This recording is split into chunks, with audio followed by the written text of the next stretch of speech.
से दिया, जैसा उन्होंने वेदों को समझा और जो उन्होंने साधना करी। ठीक है, आपको पुराणों में प्रमाण हम दिखा देंगे। देवी पुराण में ब्रह्मा जी कह रहे हैं कि मुझे आज तक भगवान का ज्ञान नहीं है, ना मुझे सृष्टि का ज्ञान है कि किसने रची, अपनी उत्पत्ति का ज्ञान भी मुझे नहीं है।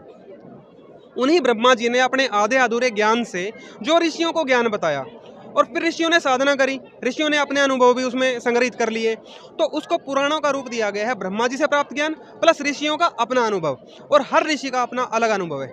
इसी प्रकार आप देखोगे अलग अलग पुराण में अलग अलग ज्ञान है। इससे भक्ति का जो है बेस नहीं बनता, क्योंकि ये पुराण जो हैं अलग अलग ज्ञान दे रहे हैं। आप कौन सा मानोगे? पुराणों को देख के आप जान ही नहीं सकते क्या भक्ति सही है और क्या कौन परमात्मा है। हाँ, बस यही हम आपसे पूछना चाहते हैं कि जो पुराणों के अंदर है अलग अलग प्रकार का ज्ञान है और गीता जी के अंदर अलग अलग प्रकार का ज्ञान है। पुराणों का ज्ञान है वो विरोधाभासी भी है, जैसे शिव पुराण और विष्णु पुराण, और जो विरोधाभासी भी है वो कहीं ना कहीं हमको ये अधूरा सा प्रतीत होता है और कहीं ना कहीं लगता है कि ये सत्य नहीं है या ये सत्य है।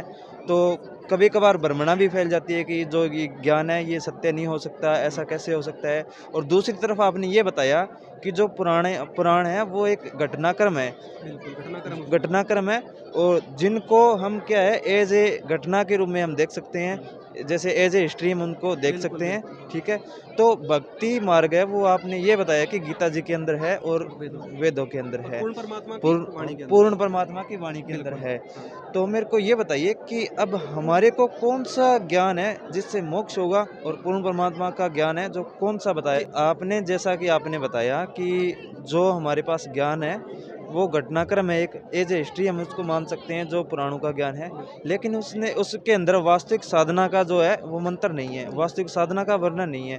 और दूसरी तरफ आप ये कह रहे हो कि जो वेद और गीता जी हैं उसके अंदर, और उसके अलावा कबीर वाणी है जो कबीर परमेश्वर की वाणी है, उसके अंदर संपूर्ण साधना का संपूर्ण वर्णन है।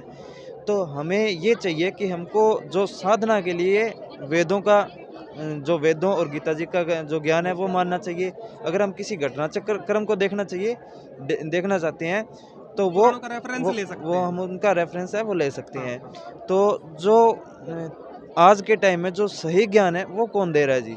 देखिए जी, हमारे गुरुदेव हैं संत रामपाल जी महाराज, और तत्वदर्शी संत रामपाल जी महाराज जी का जो ज्ञान है वो आप देखोगे पूर्ण रूपेण बिल्कुल प्योर तरीके से वेदों पर आधारित है। आदि सनातन का जो असली ज्ञान है वो उन्होंने आज प्रचार करके दिखाया है। जो आदि सनातन धर्म का पतन हो रहा था वो उन्होंने रोक दिया है बिल्कुल, और अब आदि सनातन धर्म का वापस उत्थान होएगा और फिर से अपना जो भारत है विश्व गुरु की उपाधि प्राप्त करने वाला है। धन्यवाद सर। सच है।